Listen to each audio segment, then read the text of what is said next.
Hey, welcome back to No Hype Beer Reviews. Unless it's your first time, then welcome. Please consider subscribing. If you do, hit the notification bell, get all the updates. What's today's video? It's Saturday or Sunday, Sunday, and I'm doing Cellar Sunday. The beer's courtesy of Billy. Thanks so much, Billy. I really appreciate it. So, if you guys watch an unboxing video, I don't know how to pronounce the name, and I was thinking it was something like Fonteinen or something, and then Keith from 93 Lumber said it's probably more like Trey or Trace or something. They wouldn't pronounce it 3. I'm like, oh yeah, you're right. So I don't know at all how to pronounce it, but you probably know of this brewery. So my apologies for not being good at pronouncing things. So speaking of Cellar Sunday, this beer must have some age on it. I probably put it in the title, but let's pretend we don't know. This was bottled March 2018. So it's currently March. Well, I'm recording this very end of February, but it's currently March 2025. So it's 7 years old. And they're saying it's best before October 2038. So they think that this can age for 20 years. They're not worried about 7 years on it. Let's see. It's a blend of lambic, refrigerated. Wait. Not refrigerated. Oh, wait. It's so tiny. And it's a light green, tiny font on a white background. Blend of lambic beer aged in oak. Ingredients 60% malted barley, 40% unmalted wheat, old hops, and water. Let's see. Oh, here we go. This particular beer has been blended with lambics from 5 different barrels and originating from 5 different brews. The oldest portion in the blend is a lambic brewed in March 2015. So part of this beer is 10 years old, coming at 6.5% ABV. And there's everything else doesn't seem necessarily worth reading, like government warning and stuff. But I think I got all the worthwhile stuff. See what happens when I pop it up. Ommegang glass seemed like the most appropriate one I had. No issues.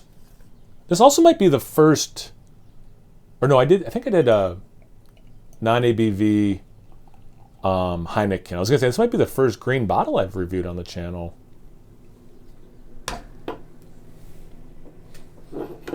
Smell it already.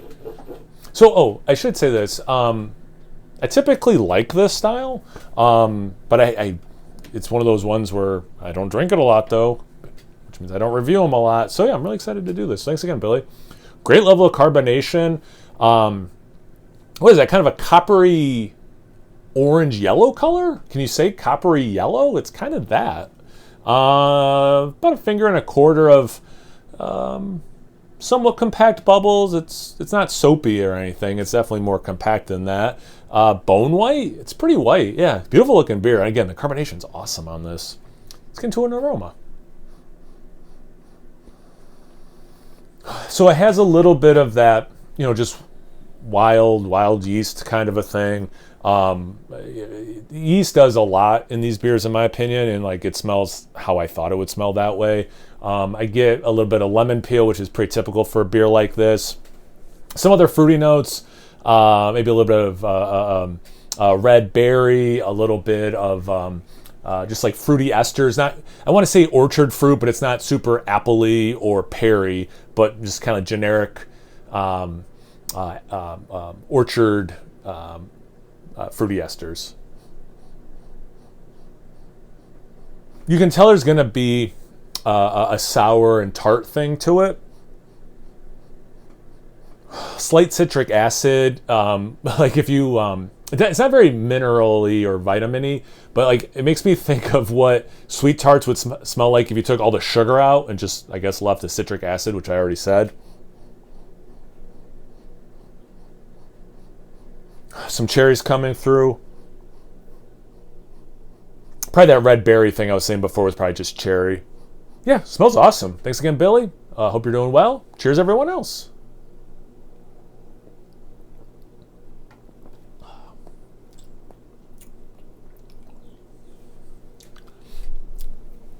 Not as sour and tart as I thought it was going to be based on the aroma. It's there, don't get me wrong. It definitely induces salivating, which has been a while since I've had a beer that does that. To me, I wasn't thinking about that.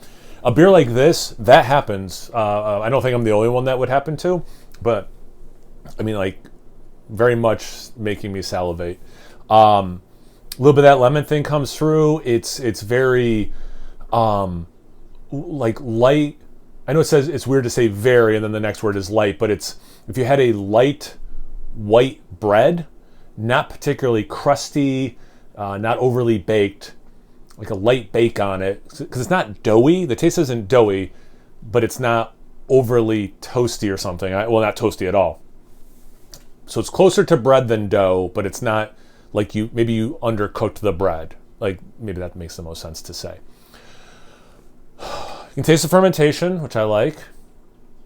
It has like that little like just beery quality to it all as well. At this point, I've exhausted everything I was thinking to say.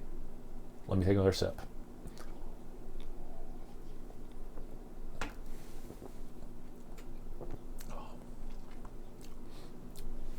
Yeah, that fruity ester thing.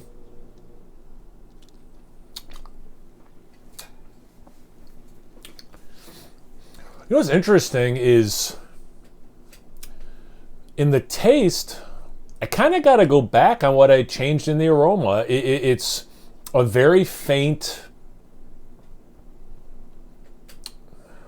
I want to say berry note, not cherry at all. But I can see why the addition of cherries to a beer like this would make sense, you know? Talk about in other beers sometimes where, well, actually, like speaking of Ommegang, you don't have to put spices in beers, but like Ommegang does in a lot of their core lineups, at least the OG core lineup stuff, is, you know, they'll put some coriander in it to beef up what the beer's already kicking out that's like coriander, you know?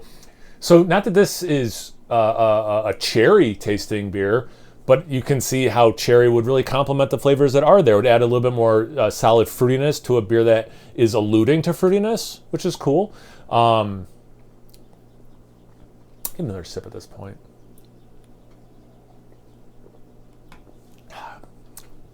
That lemoniness is compounding a little bit. Interestingly, something I don't think I've ever said for a beer like this, or thought for a beer like this, very underripe honeydew melon. Very underripe. No real sweetness, just a taste of honeydew. It's not a big part of this beer, but it's part of the makeup of this beer.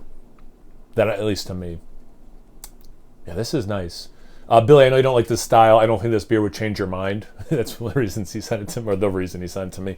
But yeah, I'm liking it. And again, it's reminding me I like this style. I don't drink them often, and I should. But yeah, have you guys had this one before? Have you had one this aged this long? Oh yeah, I should speak on the age. I don't taste anything flat. I don't taste anything stale. The beer I had yesterday in video language, but not in real life. I think it was 2 days ago in real life. That one had like 10% the stale quality to it, 90% what I thought the beer was going to taste like. That was North Coast. It was an Old Rasputin. If you didn't watch that, it's worth a watch in my opinion. This doesn't have any of that. This is just all awesome, vibrant, fresh tasting, and it's 7 years old. So good on them saying this could go up for 30 years. But anyway, have you had this one before? Any vintage of this? Lambic or a Creek or whatever, anything, everything? Comment section below. Let's get a conversation going.